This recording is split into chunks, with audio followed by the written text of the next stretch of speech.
I'm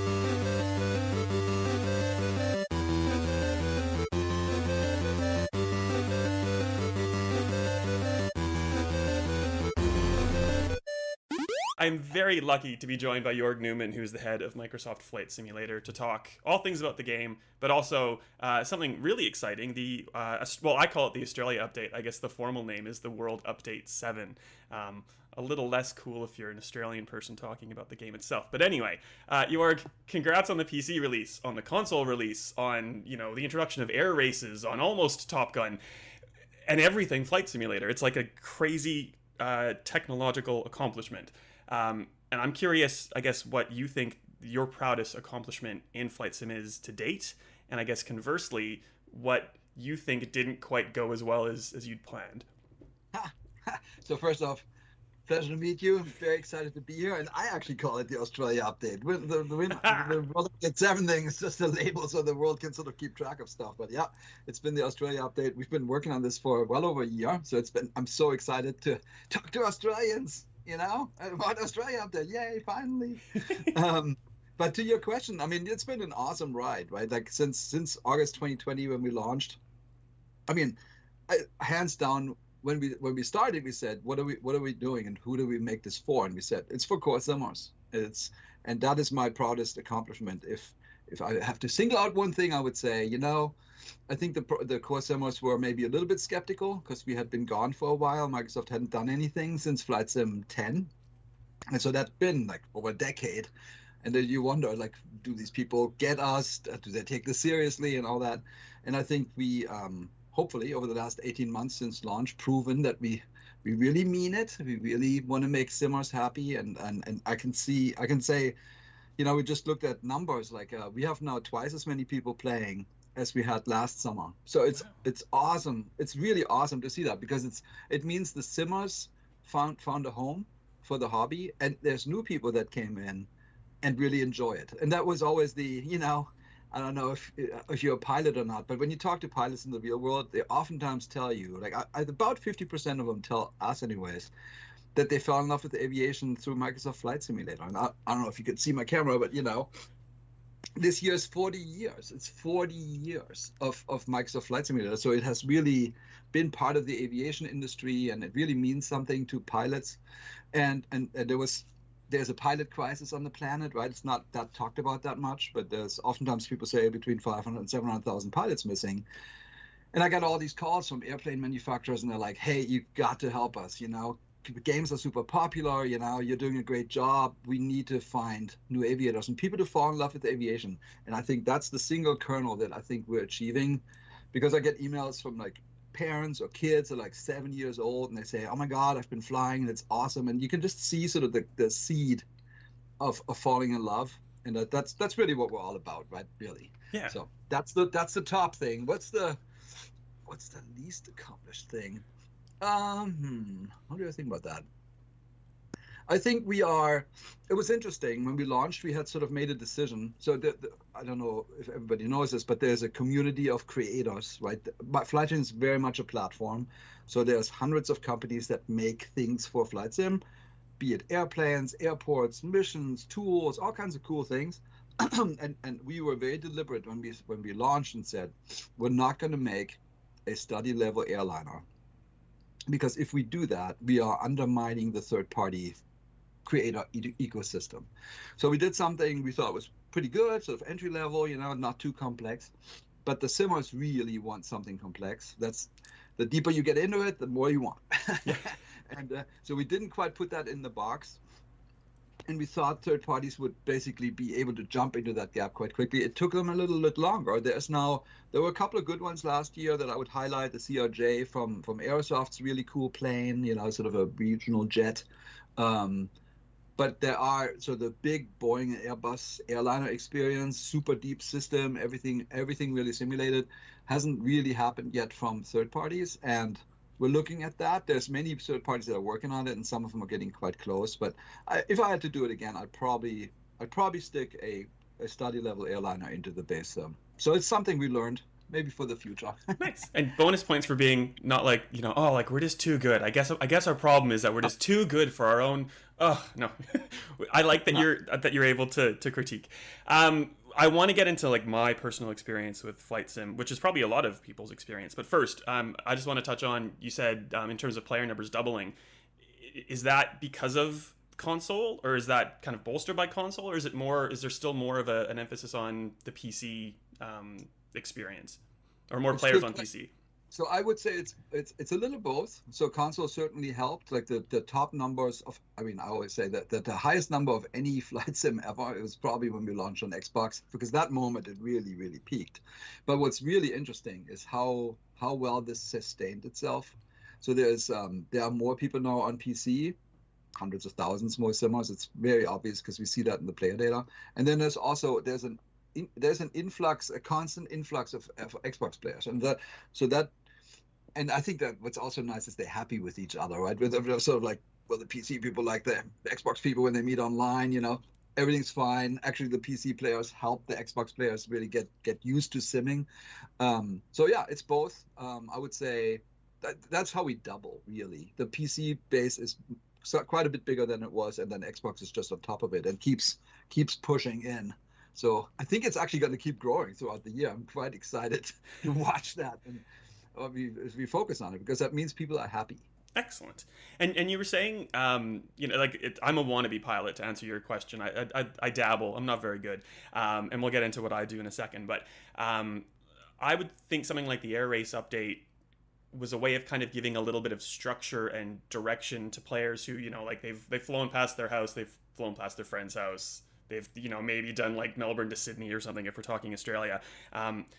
It was that intentional to kind of give some of that direction to players who aren't, the hardcore simmers? Is there plans to continue adding to that side of things? Or is it more like, is this really for simmers doing their own thing? I think it's attractive to both. Like the thing that actually all came from something called Acceleration Pack, which I don't know if you know what that is, but it was the FSX had one big expansion. It was called Acceleration, and it did three things. It added the Reno Air Race, it added Red Bull Air Race, it had a helicopter, and it added some missions. And so spiritually, I felt very much like this is in our DNA. People loved that back in 2007 when it came out. And so then we looked at it, and I actually looked at all three things. And as I met the people from Reno, and there's some of the world's most famous pilots and some of the world's most famous planes, it kind of became obvious we have to go much, much deeper than what FSX had done. So we ended up modeling 40 planes. We went with scanners and met all these people wherever the planes were parked, and we talked to everybody involved, and they really embraced it. So we ended up spending, I don't know, a year and a half or something just on the Reno update. And I think it looks like an arcade mode, but it's completely not. It's actually, and it's funny because over the Christmas holidays, people like flyers who race at Reno wrote me and said, Jorg, this is exactly like it is in the real world. As a matter of fact, I just bought a jet and I'm going to train in Microsoft Flight Simulator before I fly out to Reno because it's so accurate. So that is literally what it is. And it's great, right? This is the best validation we could have possibly hoped for, that the people who are actually flying are saying it's the same. And about your question about structure, I think it's something we talk about a lot. It is a sandbox. The world's a sandbox. Our world's a sandbox. And simmers, I always say they bring their shovels. They know exactly what to do in the sandbox. They bring their shovels. They have their little toy cars, whatever they want to do. And then some people come to the sandbox and they just sort of sit there and are like, okay, what am I doing with all this sand? So there is an element where we need to put some structure in, and we want to keep doing that. It's interesting in that a bunch of the third parties actually make these types of things. There are missions. I know Orbx made a race. I think it was somewhere in downtown Sydney. I think they flew. It was Sydney or Adelaide or something like that. And people are having fun with it, right? So there is an increasing number of missions, and it's fun to see how people are getting creative. And what we do, because we're thinking about ourselves very much as a platform, is better tools. People want to make more missions. Okay. Well, we need to make better tools in the mission editor. That's what we need to do, so people can unleash their creativity. It's an open ecosystem, So I think about it that way. Like we're going to do stuff, and we'll talk about it over time, that we're going to make more and more things a little bit more structured. And it needs to be authentic, right? The last thing we want to be is a game. We're really not. And you'll see that almost immediately when you jump in. Might look gamey, but it's a sim. You can go deep or not deep. You can get assistances or not, but it is not faking the physics or anything like that. This is real physics. And you need to go learn how a plane flies or get assistances going, right? So, yeah, maybe that's the answer. And even with VR, and I hope I'm not putting my foot in my mouth, but you've discussed the sandbox without saying metaverse, and I'm very happy that you didn't say that phrase, because I'm just really sick of hearing metaverse. But anyway, I digress. I turn all the assists on. I will take off in a giant jumbo jet that I have no idea what I'm doing with, and I will fly over Saskatoon, Saskatchewan, which is my hometown. I've been in Australia for like 20 years, and obviously the pandemic's hitting us harder in a different way now than it was at the start when Flight Sim came out. And any time in between, depending on the day, who knows what was going on. But it was a really good way for me to fly over my house and like look at the South Saskatchewan River and see all these fancy things. And my sister teaches in a small town and had moved since I'd seen her last, so I could fly over the small town of Mervyn, Saskatchewan, and take screenshots, and she could tell me where her house was. And that was just like a really refreshing, lovely kind of break from literally just existing in this room that you see. And it's not just like a white wall behind me and a there's like things in here. I'm not like locked in here by any means, but it was like a nice way to escape. Can you speak to some of the serendipitousness of like the release of Flight Sim at that time of the pandemic? And like, can you single out your favoriteest feel good story kind of tied into that somehow? Oh, there's too many stories. I love those stories. Like, I mean, I know that people propose to each other in Flight Sim. That's a beautiful thing, As a matter of fact, in our own team, somebody did that, and it's just, those are great. I used to tell that story. I was like you. I was a little lonely. Like, what the heck? Like the world's shut off from me, and I missed my parents. They're getting on a little bit. My dad's in his 90s, and I was like, gosh, I mean, hopefully this ends soon so I can visit. But so at some point I was so homesick that I just flew over to Germany and visited my parents. I literally flew the plane right next to my parents' house, and sort of sat there, called them up on the phone, and said, hey, I'm so sorry we can't see each other in person, but I am there in spirit. I'm sitting right next to you. I'm looking at our house. I see because it's real time. I saw the time of day. The sun was kind of starting to set. I'm like, I'm with you guys. And that meant something for me. I always get teary-eyed when I say that story. But I heard quite a few of those. So it means we touched something. We connected people, which is totally unexpected. It's unexpected and a beautiful thing. But yeah, I think maybe that's it. That's all I have to say. In the best of ways, I did exactly the same thing with time of day, and then I was mucking around with the temperature. Like it's different hemispheres, so it's like 36 degrees here and it's minus 36 back in Canada, and I was turning on the snow, and like I had to go back home actually the last couple weeks ago for some reasons that we won't get into, but it's a lot nicer to see snow on a computer screen as opposed to not being used to minus 36 and like forgetting how cold that actually is. So it's a nice comfortable way to go and get all the feels, which is great. The next thing I would do, like when I very first started playing Flight Sim, or this iteration anyway, is I went to Sydney, because you got to go look at the Opera House, you got to go check out things in Melbourne as well, and I'm hoping with the Opera House and the Harbour Bridge, maybe you have some news for me as it comes to. I got a video. Watch the video. I have a trailer. Yes, of course. Okay, all right. I will fire it up. I think you will be pleased. You see here, fumbling with Teams. You're not supposed to make me tear up in an interview. That's just weird. I hope we did your country. I did a little bit. Melbourne boy through and through, I gotta say, but Sydney looks really good. Sydney's a good place to visit, but not a good place to live, in my opinion. That's fantastic. There's so many things. I'm imagining the PR people just told you to make sure you could get as many flyers over all the cricket grounds as humanly possible, or no, nothing to do with it. No. I mean, it's so much fun, right? When you dive into a country and you research. So we researched for a year.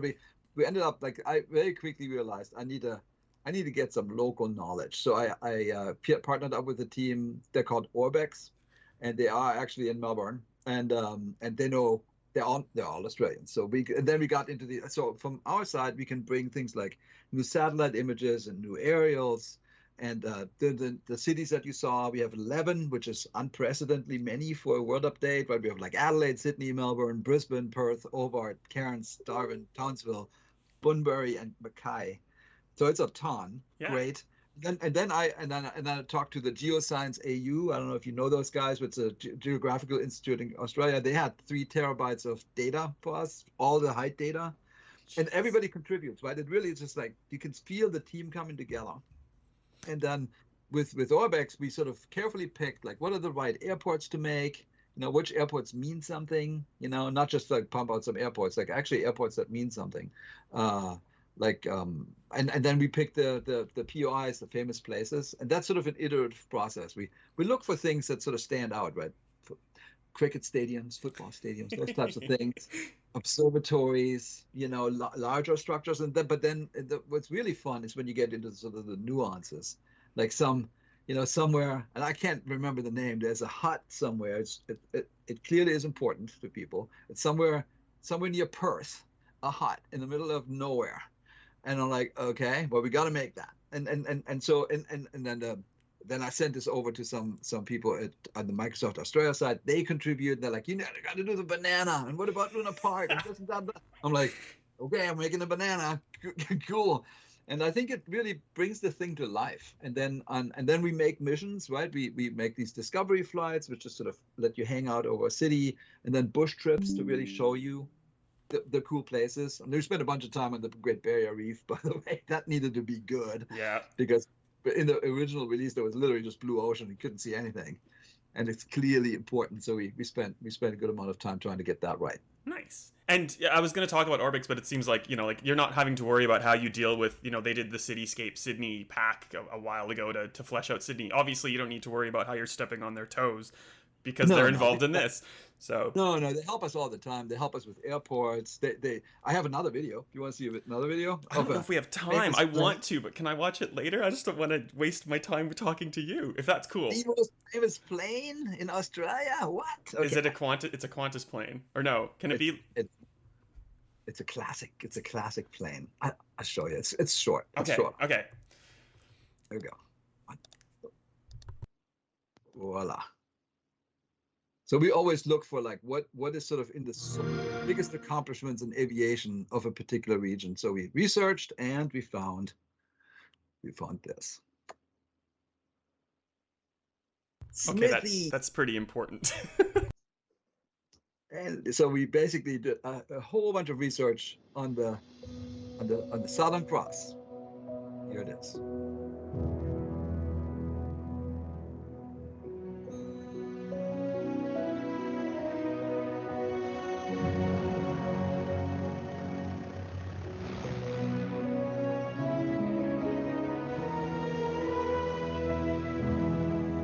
Just for time. So this is basically the flight of the Southern Cross, actually from Auckland all the way to Brisbane, with all the right steps. It's 85 hours. So we created it in the sim with all the exactly right weather, and everything is completely accurate. So if you're so inclined to go on Smithy's footsteps, then you can do that.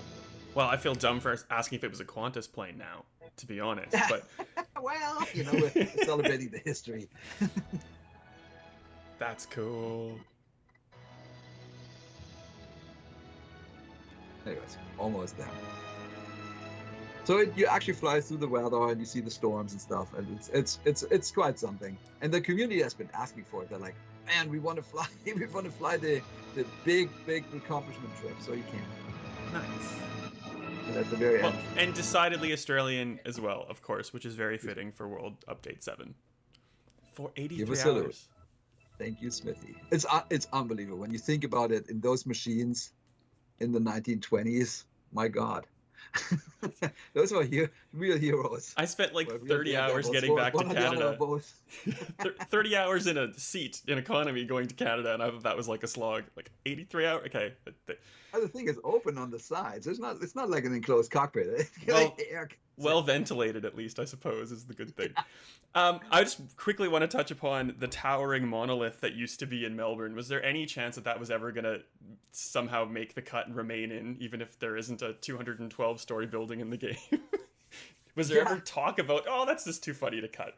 Probably not. I don't know. Like, so we are on this trip of like, let's be authentic and accurate. And it was funny and delightful. And I mean, what do simmers do? They try to land on top of the 200 and some story building when we didn't have gliders, so they tried to land like a Cessna. But yeah, we had some. I don't know if you saw it. We had this gigantic abyss in Brazil.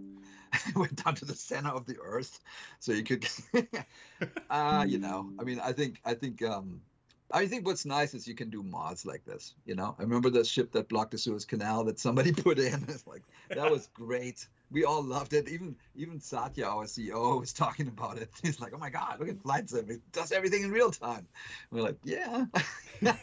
So I think we'll have fun with it. I was seriously considering doing I don't know if you have that in Australia, this monolith that is floating around the earth, that people take pictures of some strange monolith. Of course. I was seriously thinking about, should we put a monolith in and just teleport it around just to go and join the fun? Never did it, but maybe something for the future. Orbx can get on it, or someone.